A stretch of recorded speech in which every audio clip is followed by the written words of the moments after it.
Hello दोस्तों, कैसे हैं आप सब। राम जी की पाठशाला में आपका बहुत बहुत स्वागत है।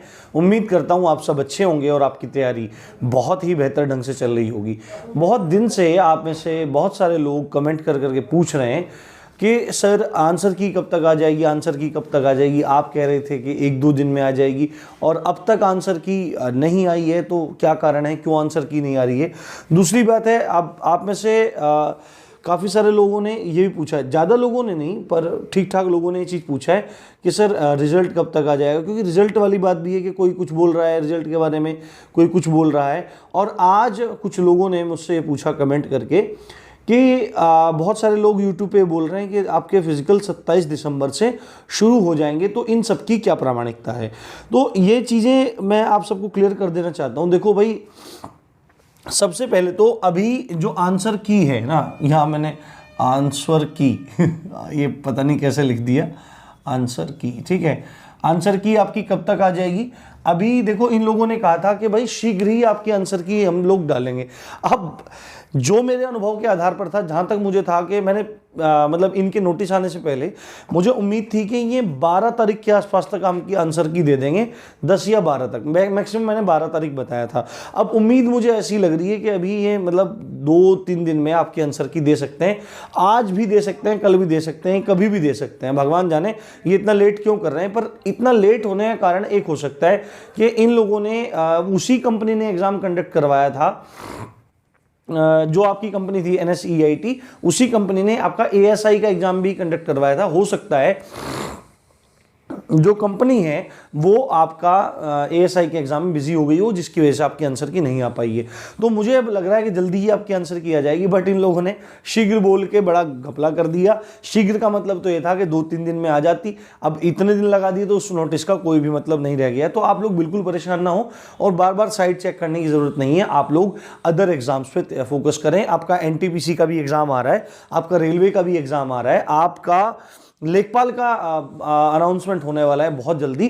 तो आप लोग अब उनकी तैयारी की तरफ आगे बढ़ जाइए। जो टीचिंग एग्जाम की तैयारी करने वाले लोग हैं, जो आप में UP टेट CTET हैं, तो CTET आपको पता है अभी 16 तारीख से शुरू होने वाला है संभवतः, और उसके बाद UP टेट की जल्दी घोषणा होगी। और जहां तक हो सकता है कि आपकी भर्ती भी आपको देखने को मिल जाए, तो आप पूरी तरह से उधर फोकस हो जाइए, क्योंकि नौकरी लेना ही हम सबका उद्देश्य है। बहुत सारी नौकरियां आपके सामने निकलने वाली हैं। जो लोग पुलिस में जाना चाहते हैं उनके लिए कांस्टेबल की अपडेट भी अभी मैं ठीक ठाक निकाल के लाऊंगा, तो मैं आपको सब चीजें उसमें बताऊंगा। तो अभी आंसर की के बारे में मैंने आपको बोल ही दिया है। रिजल्ट कब तक आएगा, तो बहुत सारे अखबारों में ये अपडेट निकल के आ रही है कि रिजल्ट दिसंबर में ही घोषित करने की कवायद है, दिसंबर में ही घोषित करने की कवायद है।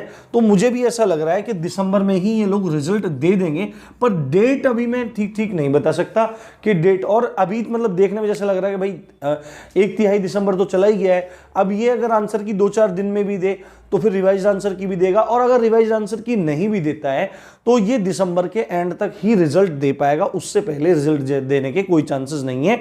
और जो ये बात है कि 27 दिसंबर से फिजिकल होगा, इसके मुझे बिल्कुल भी चांसेस नहीं लग रहे हैं। फिजिकल अगर होने के चांसेस हैं, या तो फिर जनवरी में ही पूरे चांसेस आपके बन रहे हैं, जनवरी में ही आपका ये फिजिकल लेगा। क्योंकि रिजल्ट देने के बाद जैसे हर भर्ती में इन्होंने किया है कि पहले ही DV करवाते हैं, डॉक्यूमेंट वेरिफिकेशन करवाते हैं, उसके बाद DV PST एक साथ हो जाता है, मेजरमेंट, हाइट, चेस्ट वगैरह सब हो जाता है, और उसके बाद ये लोग फिजिकल करवाते हैं। तो उम्मीद है कि रिजल्ट आपका दिसंबर के एंड में आ जाएगा। उसके तुरंत बाद कुछ दिन बाद आपको DV PST के लिए बुलाया जाएगा, और संभवतः मिड जनवरी से आपकी रेस शुरू हो सकती है। 10 जनवरी या 15 जनवरी के आसपास आपकी रेस शुरू हो सकती है। उससे पहले चांसेस बहुत ज़्यादा कम है। बाकी अगर फिर से रफ्तार पकड़ गया तो हो सकता है जल्दी। बट मैं आपको एक चीज़ बोलना चाहूँगा, आप लोग बिल्कुल भी दौड़ में कोताही मत बरतो, अच्छे से अपनी तैयारी करो, दौड़ लगाओ दबा के। आप में से कुछ लोग कह रहे थे सर 1 किलोमीटर दौड़ के बाद दौड़ा नहीं जाता, तो भाई या तो 2 स्टार देख लो या अपनी उखड़ती सांसें देख लो। तो आपको क्या काम करना है, आपको बस दौड़ना है, हिम्मत के साथ दौड़ना है। आपको लॉन्ग रनिंग करनी है। अगर आपके सांस उखड़ रहे हैं ना, तो आप बहुत स्लो दौड़िए, आप बहुत स्लो दौड़िए, जितना स्लो आप दौड़ सकते हैं उतना दौड़िए, पर डिस्टेंस पूरा कवर कीजिए। 5 किलोमीटर, 7 किलोमीटर, 10 किलोमीटर, जितना भी आप कर रहे हैं, बट आप लॉन्ग रनिंग कीजिए, उसी से आपका फायदा होगा। और डाइट अच्छे से लेते रहिए। तो ये सारी अपडेट आप लोगों के लिए थी। इसी अच्छी बात के साथ आप देख रहे थे राम जी की पाठशाला। मैं हूं राम भारद्वाज। जय हिंद, जय भारत।